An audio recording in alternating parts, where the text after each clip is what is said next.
Bismillahirrahmanirrahim. Assalamualaikum warahmatullahi wabarakatuh. Jumpa lagi dengan saya di Abil Maiwa Channel.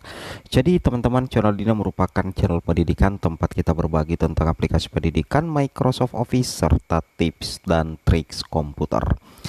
Jadi pada video kali ini teman-teman ya, kembali lagi admin akan mencoba mengupdate ya informasi terbaru seputar perkembangan P3K Guru formasi tahun 2023. Yang mana yang akan kami sajikan di sini terkait dengan info mendesak BKN, 4 pengumuman resmi BKN perihal tes cat BKN untuk P2, P3, P4, P3K 2023.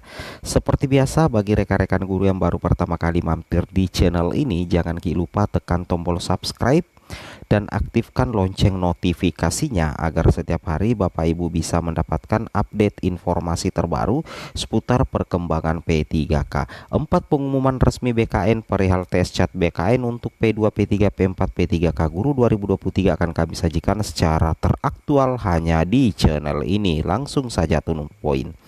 Jadi yang pertama teman-teman yang akan kalian ketahui, di sini kita lihat BKN sudah menginformasikan terkait dengan sanksi bagi pelamar CASN 2023 yang melakukan pelanggaran di titik lokasi ujian. Yang pertama, peserta yang melanggar ketentuan larangan pakaian itu tidak diperkenankan mengikuti seleksi atau dianggap gugur. Kemudian peserta yang terlambat hadir dari jadwal seleksi tidak diperkenankan masuk untuk mengikuti seleksi atau dianggap gugur. Kemudian peserta yang tidak membawa dokumen tidak diperkenankan mengikuti seleksi atau dianggap gugur.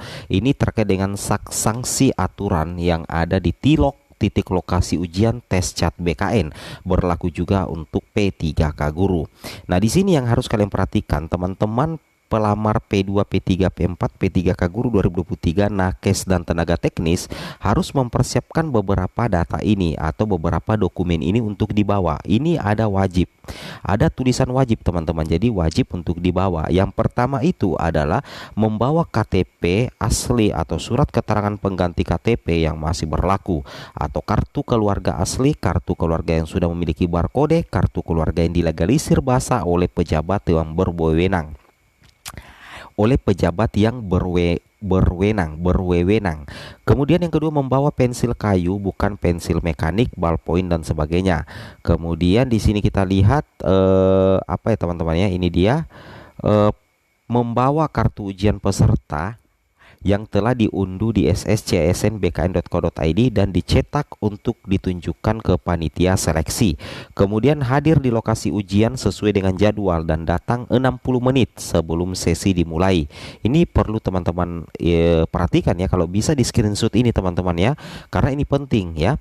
Kemudian di sini peserta dilarang membawa kendaraan roda 4 dan hanya diperbolehkan serta disediakan lahan parkir hanya untuk kendaraan roda 2. Tapi bisa jadi di setiap instansi ada yang membedakan untuk ini teman-teman, tapi kita tunggu saja ya. Oke, peserta dilarang membawa serta menyelipkan segala bentuk jimat, aji-aji dan black magic lainnya, termasuk ya buku catatan ataupun catatan-catatan penting itu tidak bisa dibawa di tilok teman-teman ya, titik lokasi ujian, kecuali data-data ini ya. Kemudian peserta dilarang membawa kalkulator, gawai, kamera ke dalam ruangan ujian CAT. Ini ya diumumkan langsung oleh salah satu BKN regional ya. Kemudian pengumuman berikutnya yang kedua daripada pihak BKN ini terkait dengan lokasi ujian, pengumuman jadwal dan sesi ujian. Di sini dikatakan teman-teman ya, lokasi ujian akan muncul di kartu ujian dan gak harus malam ini juga kalian cetak. Bisa dicoba lagi besok. Sementara untuk pengumuman jadwal dan sesi ujian setiap pelamar akan diumumkan oleh masing-masing instansi. Jangan lupa cek laman web atau medsos instansi karena pengumumannya nggak serentak. Jadi kalian harus proaktif pantau pengumuman instansi. Coba unjuk instansinya yang sudah kasih pengumuman jadwal sampai per sesi ujian ya. Jadi logikanya teman-teman silakan cetak kartu ujian dan mengenai jadwal ujiannya, pengumuman jadwal ujian dan sesi ujian teman-teman ya.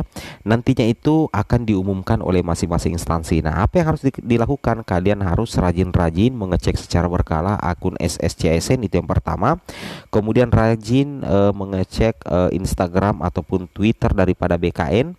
Kemudian yang ketiga, teman-teman wajib untuk membuka website resmi daripada masing-masing instansi, baik itu dinas pendidikannya masing-masing instansi ataupun BKPSDM-nya. Kenapa seperti itu teman-teman?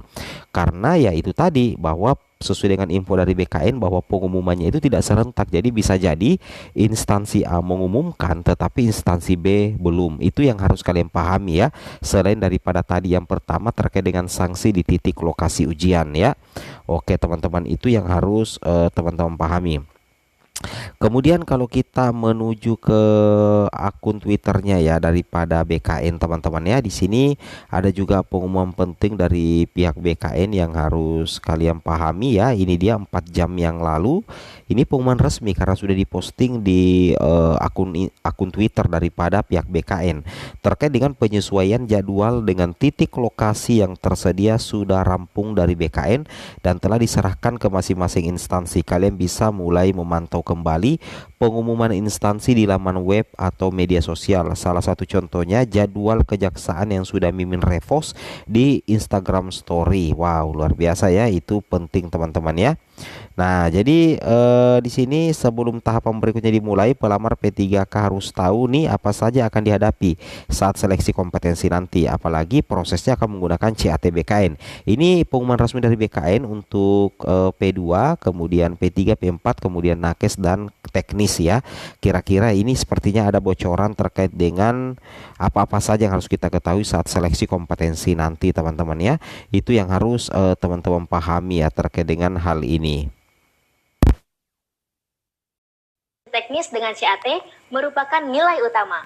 Selanjutnya, ambang batas minimal untuk JF guru, tenaga kesehatan dan teknis hanya ujian seleksi kompetensi seluruh formasi P3K tahun ini akan menggunakan CAT BKN. Jadi, pelamar P3K baik JF guru, tenaga kesehatan dan teknis termasuk dosen akan menghadapi total 145 soal yang terdiri dari seleksi kompetensi teknis, manajerial, dan sosial kultural dalam waktu 120 menit, termasuk 10 soal wawancara selama 10 menit. Oh iya, seluruh seleksi kompetensi tersebut termasuk wawancara dilaksanakan dengan CAT BKN ya. Wawancaranya dengan CAT BKN, Min. Iya, Sobat BKN nggak salah dengar kok. Bagi instansi yang melaksanakan seleksi kompetensi teknis tambahan di luar CAT, tidak dapat berbentuk tes wawancara. Perlu diketahui juga, kalau seleksi kompetensi teknis dengan CAT merupakan nilai utama. Selanjutnya, ambang batas minimal untuk JF guru, tenaga kesehatan dan teknis hanya berbeda dalam hal kompetensi teknisnya. Karena setiap P3K memiliki ambang batas kompetensi teknis masing-masing, termasuk juga untuk JF dosen. Terakhir, ada clue yang perlu kalian tahu mengenai seleksi kompetensi teknis. Sini-sini, merapat. Muatan materi kompetensi teknis dibuat oleh masing-masing instansi pembina jabatan fungsional. Jadi, cari tahu ketentuan instansi JF yang kalian lamar ya.